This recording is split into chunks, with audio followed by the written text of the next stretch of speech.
estudante! Seja bem-vindo a mais um Tira Dúvidas do programa Se Liga na Educação. Nosso encontro diário e ao vivo com os professores que estarão aqui para responder as suas dúvidas e te ajudar a aprofundar ainda mais nos temas. Toda sexta-feira, as aulas são direcionadas ao Enem. E para uma melhor transição do ciclo 2 para o ciclo 3, nós assistimos hoje à resolução dos exercícios voltados para o Enem. Respeitando o distanciamento social, teremos apenas 2 professores por bloco. Nesse primeiro bloco estão aqui comigo a professora Rose Melo, de Língua Portuguesa, e o professor Alexandre Duarte, de Matemática. Sejam bem-vindos, professores! Gostaria também de agradecer a presença dos nossos intérpretes de Libras, o Hermes Araújo e a Mariana Tupinambá. Então é isso, agora é com você. Os nossos canais de comunicação estão abertos para receber a sua pergunta.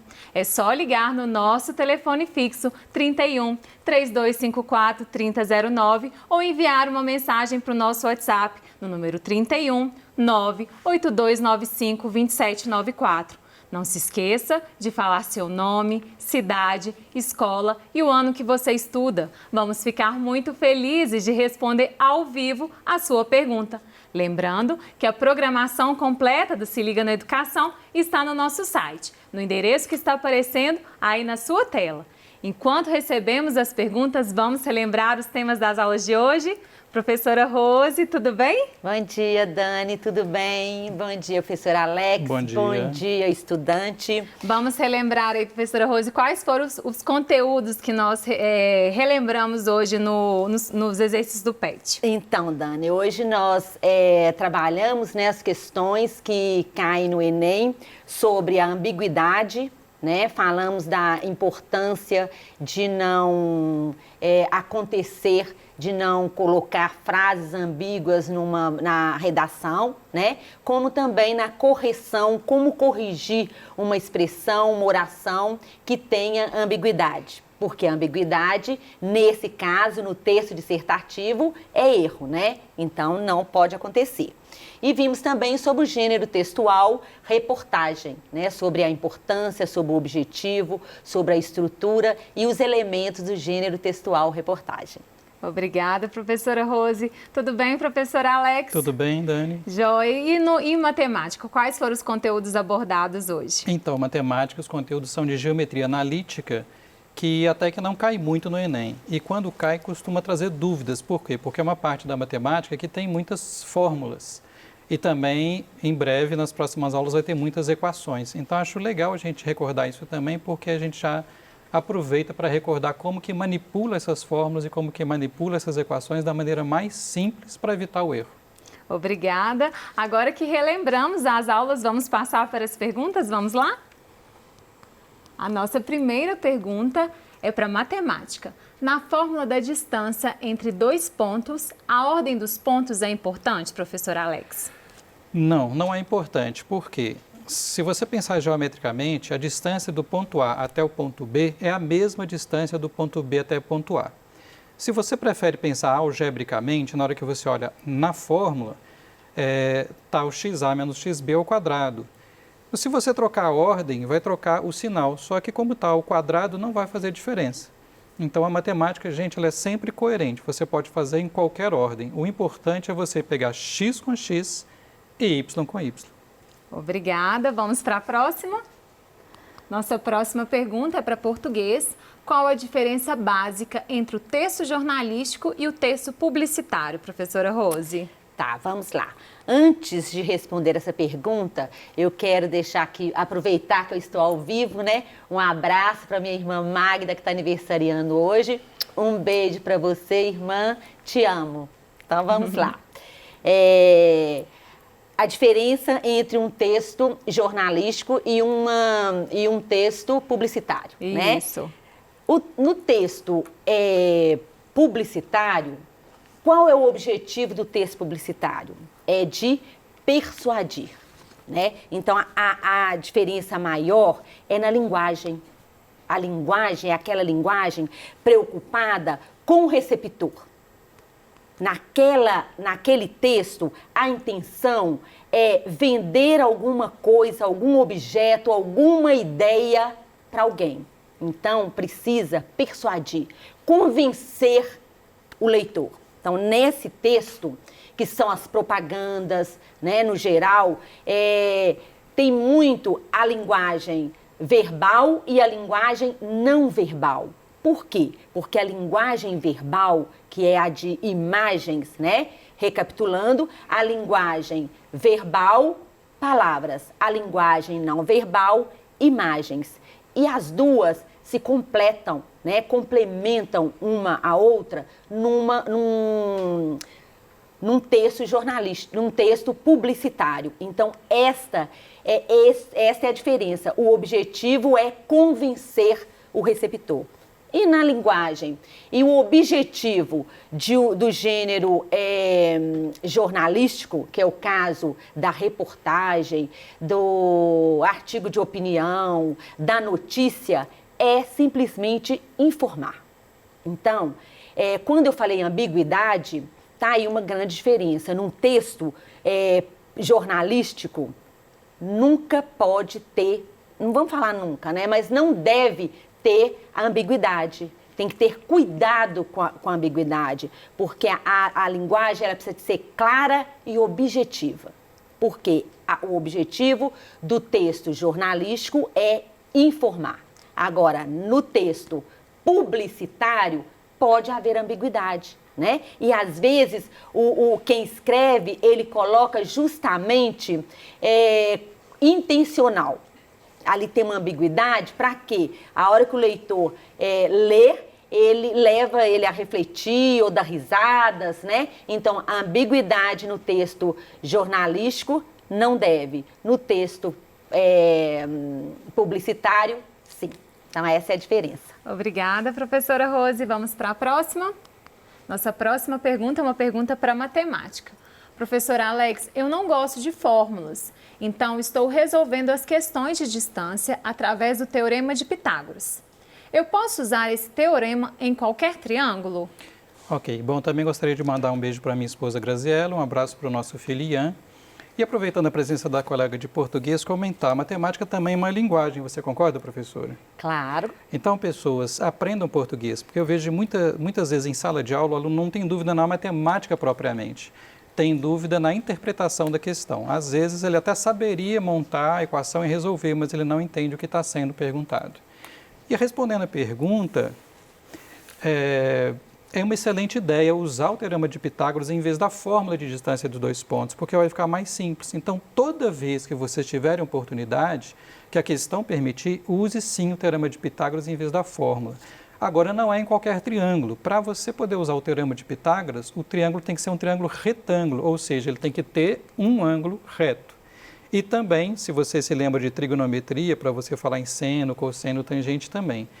E também só no triângulo retângulo é que a gente usa os nomes de cateto e hipotenusa, ok? Ok, professora Alex, obrigada. A próxima pergunta é para português. Professora Rose, como pode ser cobrada a reportagem no Enem? Então, vamos lá. O professor Alex até falou aqui, né, do enunciado. O principal é você ler o enunciado e ali interpretar e saber o que está te pedindo naquela questão. Né? Então, o que pode te pedir lá na prova do Enem sobre reportagem? Então, eu vou falar do modo geral, porque não cabe só para reportagem. Por que é importante você saber trabalhar, estudar os gêneros textuais e a tipologia textual? Porque cada texto, independente de ser jornalístico, de ser publicitário, ele tem uma intenção, ele tem um objetivo, né? E qual é a função daquele texto? Então, como eu falei, a reportagem, a função, o objetivo é informar. Então, tem várias maneiras de pedir na prova. Mas, por exemplo, pode colocar um pedacinho de uma reportagem e lá nas alternativas te pedir ali quais são os elementos ou qual o objetivo da reportagem. E pode ter lá, por exemplo, persuadir, começar uma lá, a letra A, persuadir, aconselhar, pode ter orientar, aí você vai olhar. É um objetivo da reportagem persuadir? Não é. Então, você já corta. Por quê? Porque agora, sempre ficam duas alternativas, tipo assim, o objetivo é informar. Ok, você vai ficar nessas duas. Mas naquela alternativa vai ter alguma coisa lá que está errado. Tipo, a reportagem, ela é mais subjetiva. Já é um ponto diferente da notícia, diferente de outro texto, jornalístico. Né? Então, nessas coisas, por isso é importante você saber qual é a estrutura, quais são os elementos e qual é o gênero textual. Porque pode pedir nas alternativas o objetivo, pode no enunciado já colocar para você que é uma reportagem, ou pode colocar lá e perguntar se é uma reportagem, se é uma notícia, se é um artigo de opinião. E cada um tem as suas características diferentes uma do outro. Obrigada, professora Rose. A nossa próxima pergunta é da Nina Maria. Ela é estudante do 2º ano da Escola Estadual Maurício Murgel. Ela faz a seguinte pergunta, professor Alex. Como descobrir a bissetriz interna de um triângulo? Ok, Dani, obrigado. Bom, Nada. para descobrir a bissetriz interna, primeiro vamos ver o conceito de bissetriz interna. Então, nós temos aqui um triângulo. Temos um dos ângulos internos do triângulo, por exemplo, digamos que seja esse ângulo aqui, né? O triângulo ABC. A bissetriz interna, ela vai partir do vértice A, no meu exemplo aqui, e vai dividir este ângulo aqui em duas partes iguais. Então, em geral, Nina, você não vai descobrir a bissetriz interna, vai ser informado na questão que esta semi-reta aqui é a bissetriz interna do triângulo. Se você precisar traçar a bissetriz interna, como é que você faz? Você coloca um compasso aqui, traça aqui um arco de círculo, interceptando aqui os lados do ângulo. Em seguida, com o compasso aqui, com a mesma abertura ou outra abertura, você traça aqui um arco de círculo. E agora sim, essa abertura aqui não precisa ser igual a essa não, mas essa abertura aqui igual a essa, você traça um outro arco de círculo. E aí você liga esse ponto de interseção com o vértice. E aí, por propriedades do triângulo, esses dois ângulos serão iguais, consequentemente, esta semi-reta será a bissetriz interna. Obrigado pela pergunta. Obrigada, professor. A próxima pergunta também é para matemática. Na hora de usar a fórmula da distância entre dois pontos, eu tenho dúvida nesta fórmula. A gente não poderia simplificar a raiz com os quadrados? Ok. Pode ficar lá, né? Desculpa. Não é? Mas vamos lembrar a fórmula, então, que ela está falando? Que a pessoa está falando, como é que seria, dá para escrever aqui mesmo, a fórmula da distância entre dois pontos. O formato dela é assim, ó, uma raiz, aqui tem xa menos xb ao quadrado, mais ya menos yb, tudo também ao quadrado. E a pergunta é, será que a gente poderia simplificar esta raiz com os quadrados? E a resposta é não. Por quê? Porque entre os quadrados tem um sinal de mais. Se dentro da raiz você tiver um sinal de mais ou um sinal de menos, não dá para fazer essa simplificação. Se fosse um produto ou se fosse um quociente sob certas condições, aí sim dá para fazer essa simplificação. E não é a única situação que isso acontece. Em muitas outras na matemática, né, por exemplo, em geral, o que nós estamos vendo aqui? Que a raiz da soma não é a soma das raízes. Da mesma forma, o quadrado da soma não é igual à soma dos quadrados. Então, muito cuidado, né, ao você tentar cortar um sinal de mais ou um sinal de menos, que na maioria das vezes não vai dar certo. Obrigado. Obrigada. Vamos para a próxima. Nossa próxima pergunta é para a professora Rose. Professora Rose, explique a polissemia e a ambiguidade. Essa é uma diferença, né? Ou é um conceito que é necessário saber para responder e para escrever, principalmente a redação do Enem, né? Então, vamos lá. Polissemia. Poli significa muitos, vários. Semia, sentidos. Então, polissemia, vários sentidos. É aquela palavra que eu só vou saber o sentido, o significado, quando num contexto. Por exemplo, um exemplo simples, a palavra ponto. Nossa, a palavra ponto, se não tiver no contexto, eu falar ponto, vai perguntar, mas ponto de quê? Né? Por quê? A palavra ponto pode ser um ponto, um sinal de pontuação, um ponto de ônibus, um ponto redondinho, preto no meio do universo. Então, é um ponto de cruz, né, que é bordado. Então, a palavra ponto depende do contexto. Outro exemplo, a palavra banco. A palavra banco pode ser banco, instituição financeira, pode ser banco de assentar, né? Então, são palavras que elas possuem vários sentidos. Polissemia, muitos sentidos. Não é erro, né? Você precisa de ver o contexto para saber o sentido daquela palavra, naquele contexto, naquela oração. Agora, ambiguidade. Bi vem de duplo, duas vezes. Então, ambiguidade é aquela palavra ou aquela expressão que tem duplo sentido. Então, aí você precisa de prestar atenção, né? Porque ao escrever, tem várias palavras, tipo o pronome possessivo seu ou sua, né? Quando falar assim, Maria encontrou seu filho no seu quarto. Encontrou no quarto, mas no quarto de quem? Do filho ou da Maria? Então, aí é uma expressão que tem ambiguidade. Então, você precisa de prestar atenção, porque a mensagem que você vai, o seu texto, ela precisa ter uma linguagem clara e objetiva. Porque a interpretação do corretor, de quem vai ler aquela redação, tem que ser a mesma sua. Então, ambiguidade, dupla interpretação. Polissemia é aquela palavra que tem vários sentidos. Obrigada, professora Rose. Vamos para a próxima? Nossa próxima pergunta é para matemática. O que é geometria analítica? Quem inventou e para que serve na vida real? Uau, isso foi uma mega pergunta, né, Dani? Bom, vamos responder uma parte de cada vez. O que é geometria analítica? Antes de saber geometria analítica, vocês estavam mais acostumados com o quê? Geometria plana. Então, nós tínhamos objetos. Vou dar um exemplo. Um círculo. E eu vou passar aqui uma reta pelo centro do círculo, ok? Aqui é o centro do círculo e aqui é uma reta R. Nessa circunstância aqui, nessa situação, a gente viu que a reta interceptou o círculo em dois pontos diferentes. Até então, os objetos estavam soltos no espaço.